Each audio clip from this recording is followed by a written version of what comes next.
जब आप gate qualify करते हैं तो आपको कुछ स्टाइपेंड मिलता है। कितना स्टाइपेंड मिलता है? 12,400 रुपए का स्टाइपेंड मिलता है।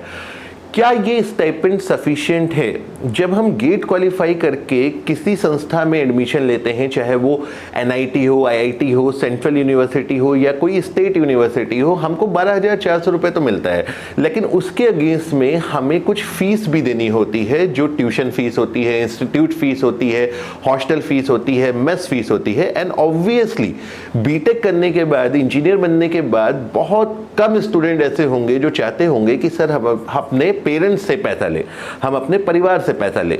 सो गाइस, आज की इस वीडियो में हम देखेंगे कि क्या हमारा ये जो स्टाइपेंड है वो सफिशिएंट है या एटलीस्ट इतना है कि हमें अपने घर से पैसा ना लेना पड़े।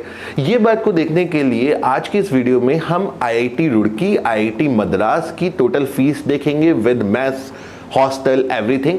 आईआईटी रुड़की की भी देखेंगे, एनआईटीज की भी देखेंगे, एनआईटी ट्रिची और सूरतकल। मैं 2 एनआईटी और 2 आईआईटी की फीस यहाँ पे आपको दिखाऊंगा और स्टाइपेंड के बारे में भी हम चर्चा करेंगे कि स्टाइपेंड कब से नहीं बढ़ा है और क्यों इसको बहुत जल्दी से बढ़ जाना चाहिए। अगर हमारा इंटरेस्ट है रिसर्च को प्रमोट करने का, हमारे देश में रिसर्च को आगे बढ़ाने का। सो गाइज, मेरा नाम है डॉक्टर उमाशंकर त्रिपाठी और मैं आपका स्वागत करता हूँ एक्यूमेन गेट एकेडमी पे।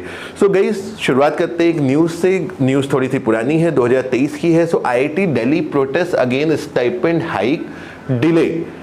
गाइस, एमटेक का स्टाइपेंड 2015 में बढ़ा था, उससे पहले ये 8,000 था और वहां से ये बढ़ करके 12,400 रुपए स्टाइपेंड हो गया। मतलब अगर आज की डेट में हम देखें तो आपको 12,400 रुपीज पर मंथ एमएचआरडी से आपको स्टाइपेंड मिलता है अगर आप गेट क्वालिफाई होते हो, गेट के थ्रू किसी आईआईटी या एनआईटी या किसी भी सेंट्रल यूनिवर्सिटी में एडमिशन लेते हो तो 12,400 रुपए आपको प्रति माह मिलेगा। लेकिन इसके अगेंस्ट में देखिए, ऐसा नहीं है कि आपको केवल पैसा मिलता है, आपको फीस भी जमा करनी होती है। हॉस्टल की फीस है, मेस की फीस है, ट्यूशन की फीस है।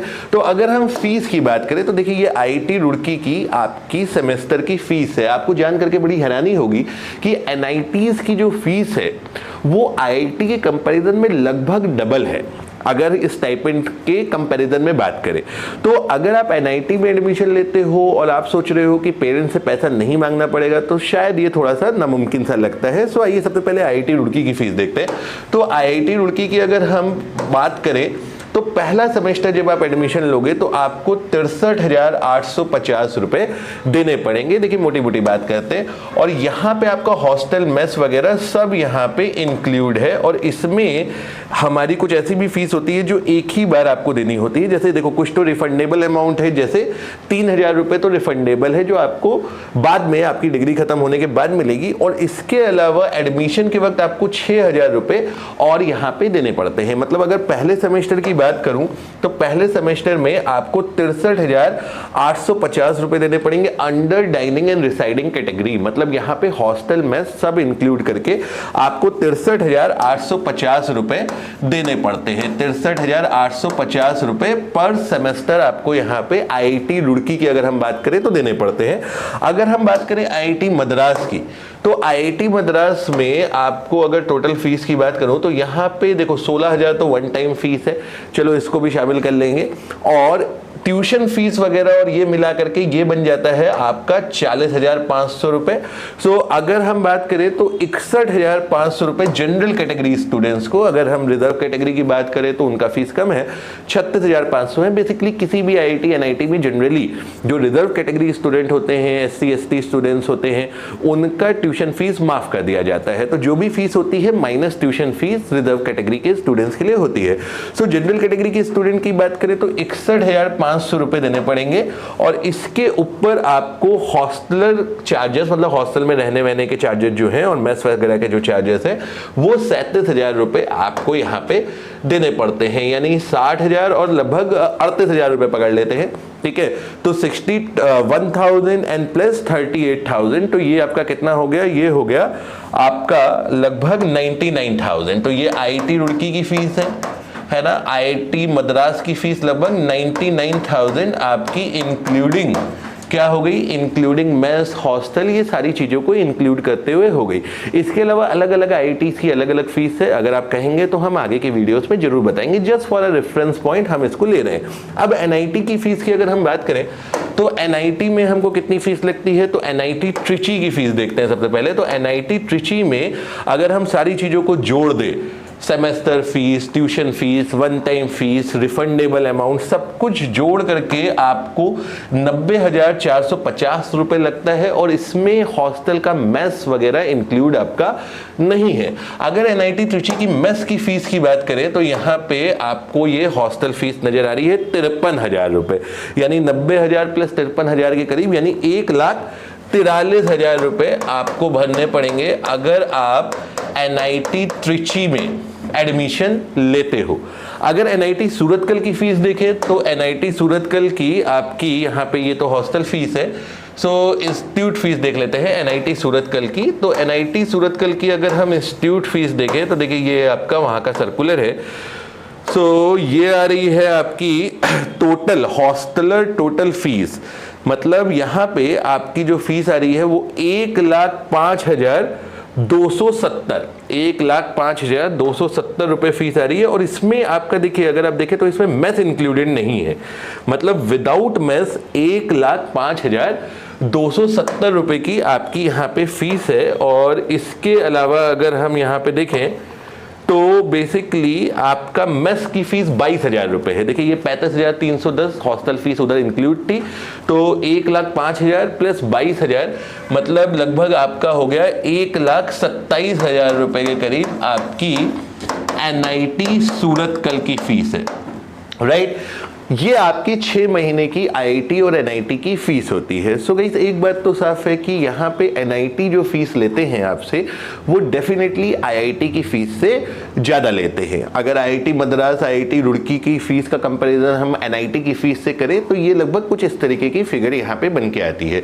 ये जो फीस हाइक हुआ था ये लगभग 2018-19 के करीब आपकी IITs NITs दोनों की फीस कुछ हद तक यहाँ पे बढ़ गई थी। जब मैंने खुद IIT रुड़की से MTech किया था तो इतनी फीस उस समय वहां पे नहीं हुआ करती थी। मैं 2014 से 2016 के बीच की बात कर रहा हूं। अब इस स्टाइपेंड को अगर हम देखें तो भाई ये आपको यहाँ पे स्टाइपेंड मिलता है, ये आपको यहाँ पे जो है स्टाइपेंड मिलता है 12,400 रुपए, राइट, पर मंथ। इसका लास्ट आपका इंक्रीज हुआ था 2015 में। 2015 के बाद 9 साल अभी तक बीत चुके हैं, 9 ईयर्स हो चुके हैं, 9 साल हो चुके हैं, और ये स्टाइपेंड आज तक आपका बढ़ा नहीं है। अगर PhD के स्टाइपेंड की बात करूं तो PhD का स्टाइपेंड 2023 में बढ़ गया था। PhD में आपका स्टाइपेंड 2023 से पहले, आपका 2023 से पहले स्टाइपेंड था 31,000 और 37,000, और 2023 के बाद आफ्टर 2023 आपका स्टाइपेंड ये हो गया 37,000 और ये हो गया 42,000। सर ये क्या है, ये पहले 2 इयर्स का होता है, उसके बाद बचे 3 इयर्स का आपका यहाँ पे स्टाइपेंड होता है जब आप PhD करने जाते हैं। सो गाइस MTech के स्टाइपेंड की बात करें तो मुझे ये कहने में बिल्कुल भी शंका नहीं है, बिल्कुल गुरेज नहीं है कि भाई ये स्टाइपेंड कम है। अगर फीस के कंपैरिजन में हम देखें, देखिए जब आप गेट क्वालिफाई करके जाते हैं तो गेट एक बहुत ही टफ, बहुत ही अच्छा एग्जामिनेशन है। और MTech करना, देखिए बीटेक में आप कितनी रिसर्च करते हैं ये आप भी जानते हैं, मैं भी जानता हूं, बल्कि रिसर्च की तो कोई बात भी नहीं करता बीटेक में। अब जब हम अपने देश में रिसर्च की बढ़ाने की बात करते हैं तो डेफिनेटली यहाँ पे ये स्टाइपेंड इंपॉर्टेंट है, क्योंकि देखिए पैसा तो सबको चाहिए ना यार भाई। अगर भाई किसको अच्छा लगेगा बीटेक करने के बाद, नॉर्मली हमारी मेंटालिटी क्या होती है, बीटेक करने के बाद कुछ लोग क्या कर लेते हैं, PSU ज्वाइन करते हैं। जैसे आज की डेट में आप देखें, इसमें कोई बुराई नहीं है, किसी को बुरा भी मानने की जरूरत नहीं है। यहाँ पे आज की डेट में बीटेक करने के बाद मैक्सिमम स्टूडेंट जो है वो जूनियर इंजीनियर की एग्जामिनेशन की प्रिपरेशन करने की कोशिश कर रहे हैं। इसमें कोई बुराई नहीं है, जूनियर इंजीनियर एक अच्छा एग्जामिनेशन होता है, लेकिन क्यों